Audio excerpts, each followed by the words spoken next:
नमस्कार, 20 मिनट 20 खबर में आपका बहुत बहुत स्वागत है। आपके साथ मैं हूं स्वप्निल। अगले 20 मिनट में आपको हम 20 अहम खबरों से रूबरू कराएंगे। तो चलिए शुरू करते हैं 20 मिनट में 20 खबरों का सिलसिला।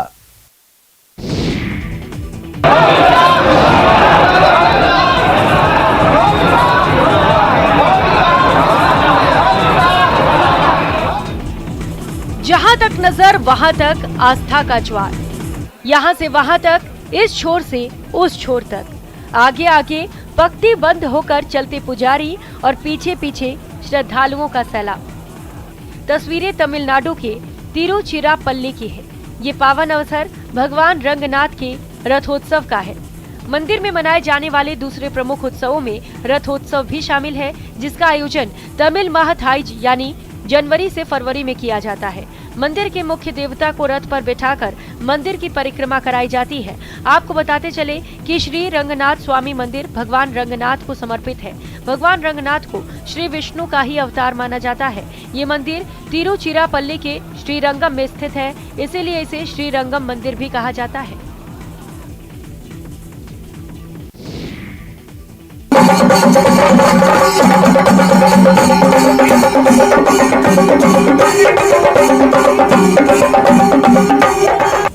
कन्याओं के हाथों में आरती के थाल, ढोल नगाड़े पर भक्ति की थाप। ये खूबसूरत नजारा भगवान अयप्पा स्वामी के 36वें वार्षिकोत्सव का है।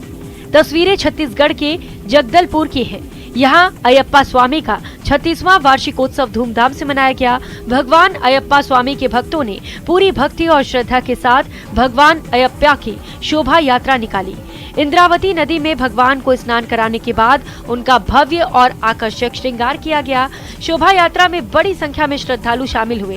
केरल से भी कई भक्त बस्तर पहुंचे और शोभा यात्रा में शामिल हुए। बस्तर में हर साल 28 जनवरी से 4 फरवरी तक भगवान अयप्पा स्वामी का वार्षिकोत्सव मनाया जाता है। इस बार शोभा यात्रा का विशेष आकर्षण जो केरल से हमारे तय्यम का प्रोग्राम आया है ये है, और श्रृंगारी मेला आया है। ये हमारा विशेष कार्यक्रम है। मुंबई में सुमो रेसलर दांवपेच दिखा रहे हैं। जी हाँ, ये वही जापान के सुमो रेसलर है जो अपने वजन की वजह से जाने जाते हैं। लेकिन आप इनके वजन पर मत जाइए। देखने में भले ही ये मोटे और भारी भरकम लगते हों, लेकिन अगर आप इन्हें पहलवानी करते देख ले तो आप भी बहुत चक्के रह जाएंगे। ये देखिए, मान गए ना कि ये बहुत फुर्तीले होते हैं, पर इन्हें मोटापे से होने वाली बीमारियां भी नहीं होती हैं। सुमो पहलवान सिर्फ मोटे ही नहीं बल्कि एनर्जेटिक और ताकतवर भी होते हैं। पहलवानी करने के लिए इन्हें खास शेप में रहना जरूरी होता है। एक रिपोर्ट के अनुसार एक सुमो पहलवान का वजन एक सामान्य आदमी से 3 गुना ज्यादा रहता है। इनका वजन 1.5 से 2 क्विंटल होता है। ये एक दिन में 7000 से 8000 कैलोरीज लेते हैं, जबकि एक स्वस्थ आदमी को एक दिन में 2000 से 2500 कैलोरीज की जरूरत होती है। सुमो पहलवान नाश्ता नहीं करते हैं। ये सुबह सुबह पहले खाली पेट कसरत करते हैं और फिर उसके बाद लंच करते हैं। इनका लंच काफी हैवी होता है। रिपोर्ट्स की माने तो सुमो पहलवान रात में भारी खाना खाते हैं और सो जाते हैं।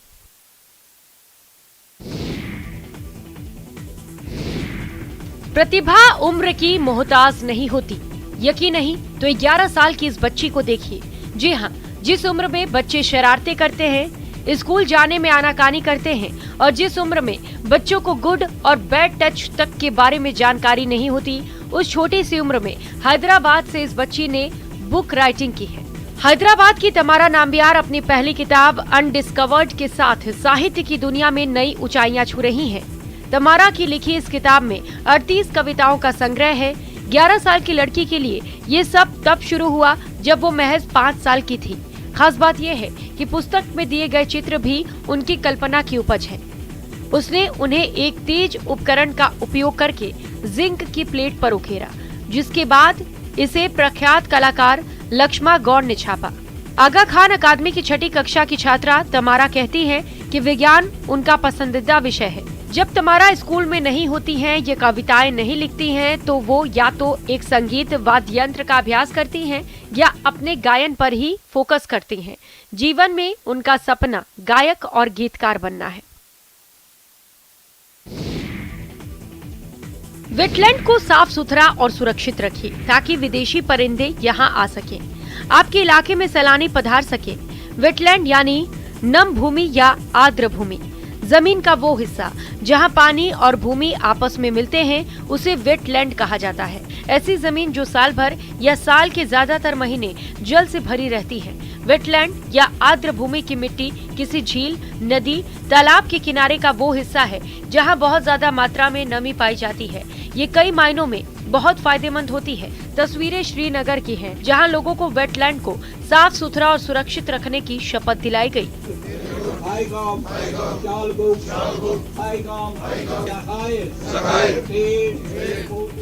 वेटलैंड न सिर्फ अपने भीतर पानी की विशाल मात्रा सहेजते हैं, बल्कि जरूरत पड़ने पर आसपास की शुष्क जमीन के लिए पानी भी छोड़ते हैं। यहाँ तक कि वातावरण की नमी कायम रखने में भी वे सहायक साबित होते हैं।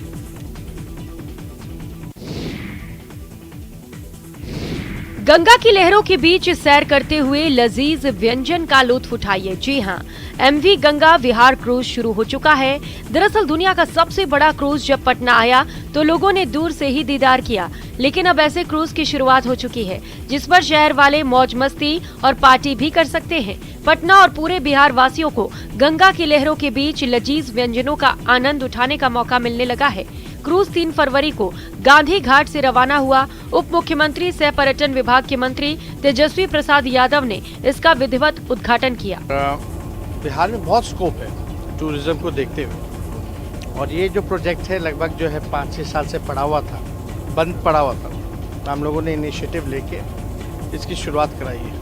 एक व्यक्ति का प्रति घंटा 300 रुपए शुल्क लगेगा। इसके साथ ही खास मौकों पर इस पूरे क्रूज को बुक भी किया जा सकता है। MV गंगा विहार क्रूज एक डबल डेकर फ्लोटिंग रेस्टोरेंट है।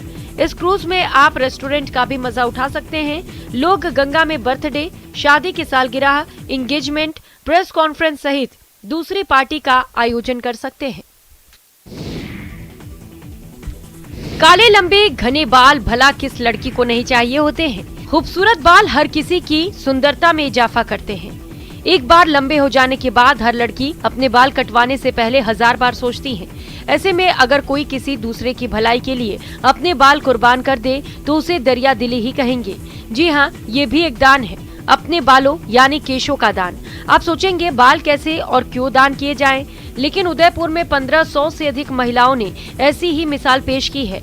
इन महिलाओं ने अपने बाल उन कैंसर पीड़ित महिलाओं को डोनेट किए हैं जिनके कीमोथेरेपी की वजह से बाल उड़ जाते हैं और इस वजह से वे मानसिक रूप से परेशान रहती हैं। ये प्रेरणा मुझे मिली अपने वार्ड में कैंसर पेशेंट्स को देख के, जिनके बाल पूरी तरीके से चले जाते हैं। उनमें काफ़ी एज ग्रुप की बच्चियां होती है, छोटी छोटी बच्चियां भी होती है, जिन्हें चाहिए होता है कि उनके बाल लंबे लंबे हो, बट फिर वो हेयर बैंड लगा लेती हैं। अब उनको विग नहीं मिलती तो वो कुछ उनके पास ऑप्शन नहीं रहता। इसीलिए बस हेयर डोनेशन सबसे आसान तरीका है उस छोटी सी बच्ची या उस महिला के मुंह पे एक मुस्कान देखने का।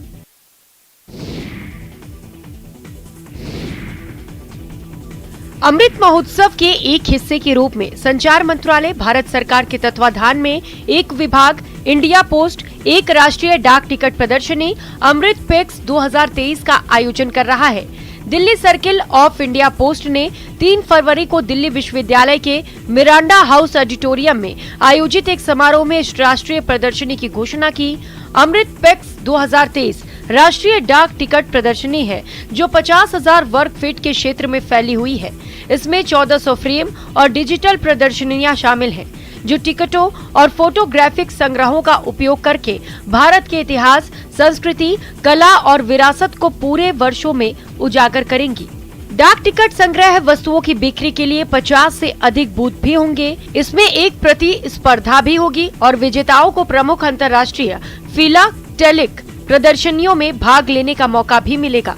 प्रदर्शनी के विषय आजादी का अमृत महोत्सव और न्यू इंडिया, युवा शक्ति, नारी शक्ति, प्रकृति, वन्य जीवन और भारत की संस्कृति और इतिहास पर केंद्रित होंगे। ये देश की विविधता और सभी क्षेत्रों में इसकी बढ़ती आत्मनिर्भरता को चिन्हित करेगा।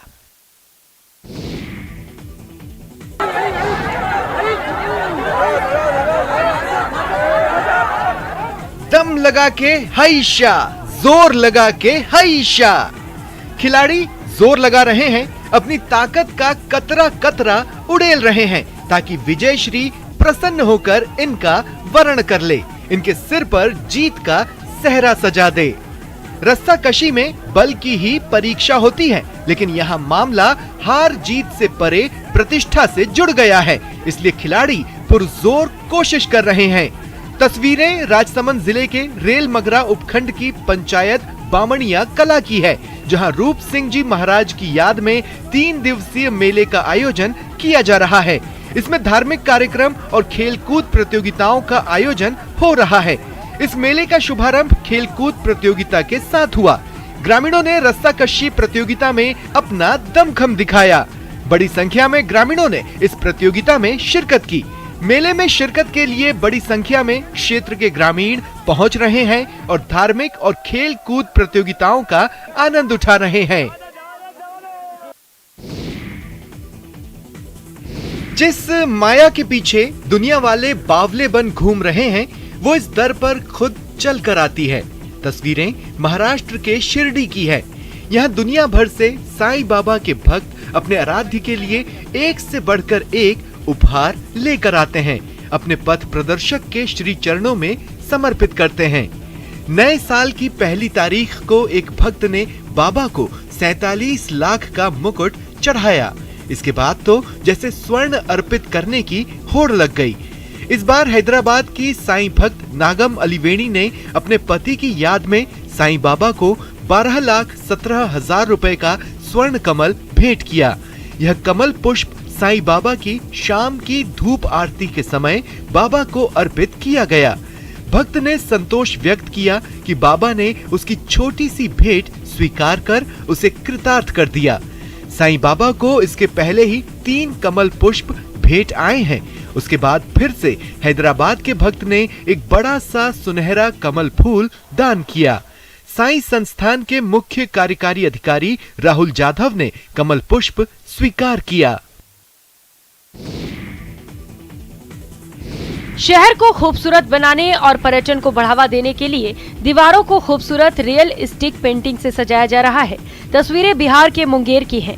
दरअसल 7 फरवरी को मुख्यमंत्री नीतीश कुमार का आगमन होना है और इसी की तैयारी के तहत किला परिसर, पोलो मैदान, कंपनी गार्डन और दूसरे सरकारी भवनों की दीवारों पर नगर निगम के आयुक्त निखिल धनराज के पहल पर खूबसूरत रियल स्टिक पेंटिंग की जा रही है, जिसमें जल जीवन, हरियाली, मद्य निषेध, बेटी बचाओ बेटी पढ़ाओ का संदेश दिया जा रहा है। साथ ही वाइल्ड लाइफ, जलीय जीवों और खूबसूरत फूल सहित कई कलात्मक और 3D पेंटिंग से दीवारों को सजाया जा रहा है। पटना सहित दूसरे जिलों से मास्टर इन फाइन आर्ट्स के स्टूडेंट्स के बनाए गए इन पेंटिंग्स को देखकर हर कोई अचंभित है। पहली बार इन दीवारों पर बनाए जा रहे ये चित्र बिल्कुल सजीव जान पड़ते हैं। ये पूरा पेंटिंग विभिन्न रंगों का एक अनोखा संगम है, जिसे बनाने में काफी समय लगता है। हालांकि पेंटिंग का काम अपने आखिरी चरण पर है।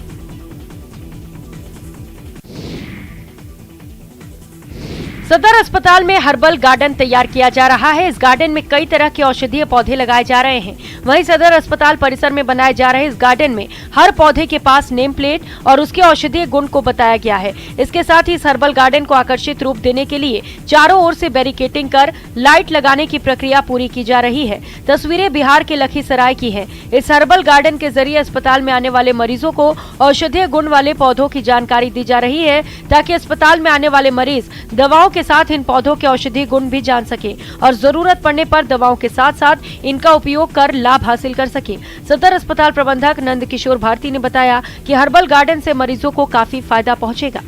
हर्बल गार्डन का उद्देश्य ये है कि हर्बल बहुत सारी चीज़ें जो प्रकृति से हम लोग थोड़ा सा दूर होते जा रहे हैं नेचुरल इलाज से, तो थोड़ा लोग को जानकारी हो कि ये पौधे में ये गुण होते हैं, इन्हें खाने से ये चीज़ अच्छा रहेगा, ये विटामिन मिलेगा।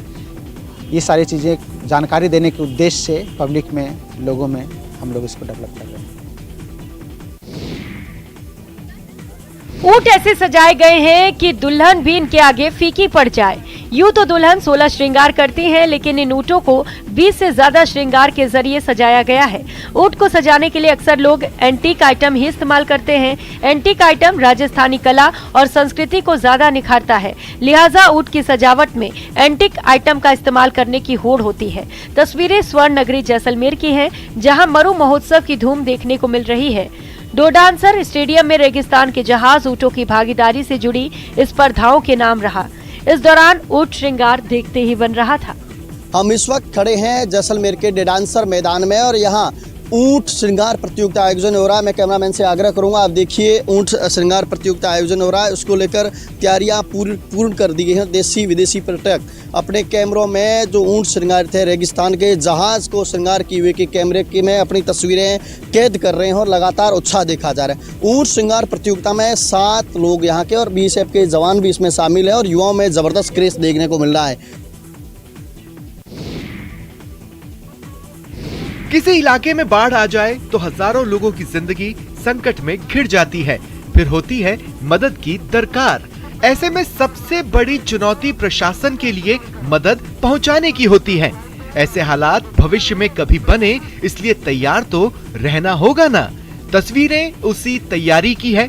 छत्तीसगढ़ के जगदलपुर में NDRF और SDRF की टीम ने दलपत सागर में मॉक ड्रिल किया। मॉक ड्रिल लोगों को बचाने का, लोगों को परेशानियों से उबारने का। आपदा मोचक बलों ने संयुक्त रूप से इसका अभ्यास किया। इस दौरान बाढ़ में फंसे लोगों को निकालने, नाव पलटने की घटना में लोगों को बचाने, तैराकी उपकरण और गोताखोरी के माध्यम से लोगों के जीवन को बचाने का मॉक ड्रिल किया गया। इस अभ्यास में NDRF के 30, SDRF के 20 जवान शामिल हुए। बस्तर फाइटर्स के जवानों के साथ साथ स्कूली बच्चों ने भी इस ड्रिल को देखा। पूरी सुरक्षा के बीच यह अभ्यास किया गया।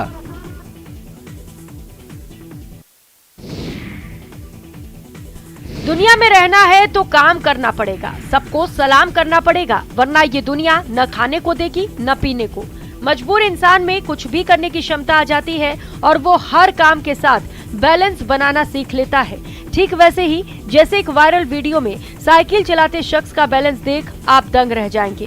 भीड़ भरी रोड पर शख्स साइकिल पर पेडल तो मार रहा है, लेकिन हाथ हैंडल पर नहीं, हाथों से उसने सिर पर भारी बोझा पकड़ा है।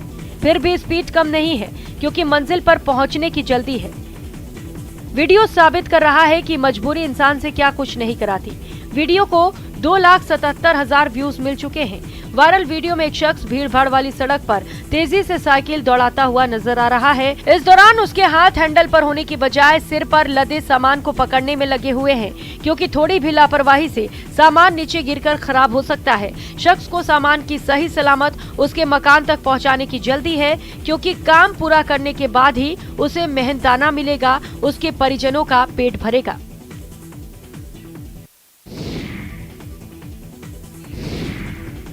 इंटरनेट ऐसे वीडियो से भरा पड़ा है जहां दुल्हनों को उनकी शादी के दिन या शादी से पहले के फंक्शन के दौरान नाचते हुए दिखाते हैं।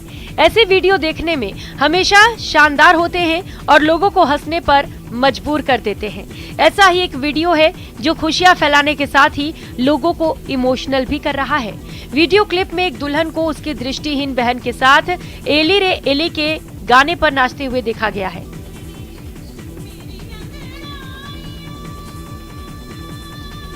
ब्लॉगर करिश्मा पटेल ने एक इमोशनल नोट के साथ वीडियो इंस्टाग्राम पर शेयर किया है। शेयर किए जाने के बाद से ये वीडियो वायरल हो गया है। इसे अब तक 1.6 मिलियन के करीब व्यूज मिल चुके हैं और इसकी संख्या बढ़ती ही चली जा रही है। इसके अतिरिक्त वीडियो को कई लाइक्स और कमेंट्स भी मिले हैं। एक इंस्टाग्राम यूजर ने लिखा, ये नारीत्व, भाईचारे और दोस्ती के सच्चे संबंध के लिए पावरफुल है, सुंदर और सशक्त।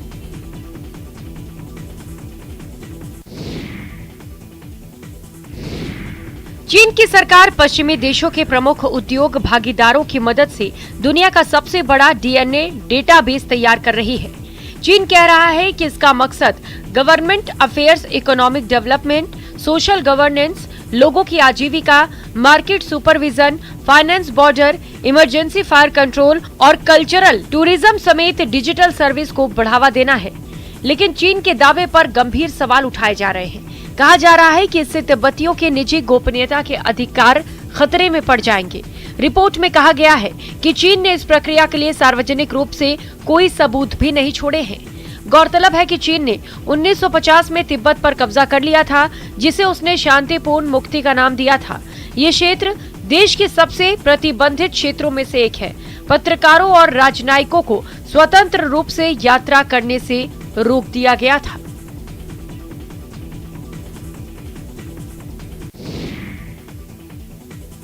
जंगली जानवरों से बचाव के लिए जंगल में लगाए गए फेंसिंग में एक तेंदुआ फंस गया। तार में फंसने के बाद तेंदुआ बेबस हो गया। काफी कोशिश की निकल आने की, लेकिन नाकाम रहा। घटना भोपाल के समर्धा रेंज की है, जहां ये फेंसिंग की गई थी। तेंदुए के फंसे होने की सूचना के बाद वन विभाग की टीम पूरी तैयारी के साथ मौके पर पहुंची। रेस्क्यू टीम ने ट्रैंकुलाइज कर तेंदुए को बाहर निकाला, फिर उसे वन विहार लाया गया। तेंदुए के शरीर में काफी जख्म आए हैं। वन विहार में उसका इलाज चल रहा है। इस बात की जानकारी नहीं है कि आखिर कब तक वो पूरी तरह से ठीक हो जाएगा। डॉक्टर लगातार उसकी निगरानी कर रहे हैं। इस तेंदुए की उम्र 4 साल बताई जा रही है और इसका वजन लगभग 45 किलो है। बताया जा रहा है कि इसे वन विहार में रखा जाएगा। वहीं डीएफओ का कहना है कि इसे रातापानी सेंचुरी के जंगल में छोड़ने की सिफारिश की गई है।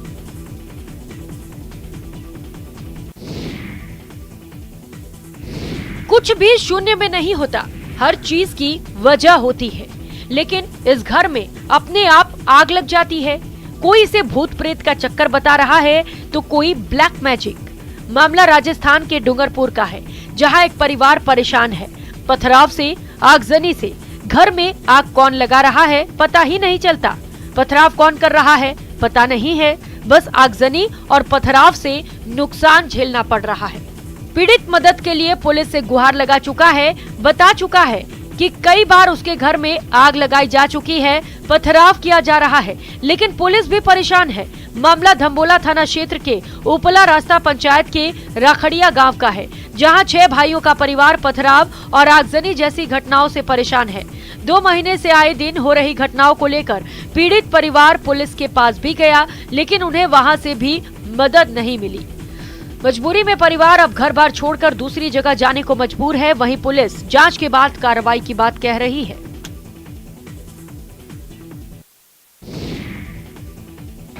जम्मू कश्मीर के डोडा जिले में भी जोशीमठ जैसा संकट सामने आया है। जिले के एक गांव की जमीन धंस रही है, जिसके चलते इमारतों में लगातार दरारें आ रही हैं। परिवारों को घरों से हटाकर सुरक्षित स्थानों पर भेजा जा रहा है।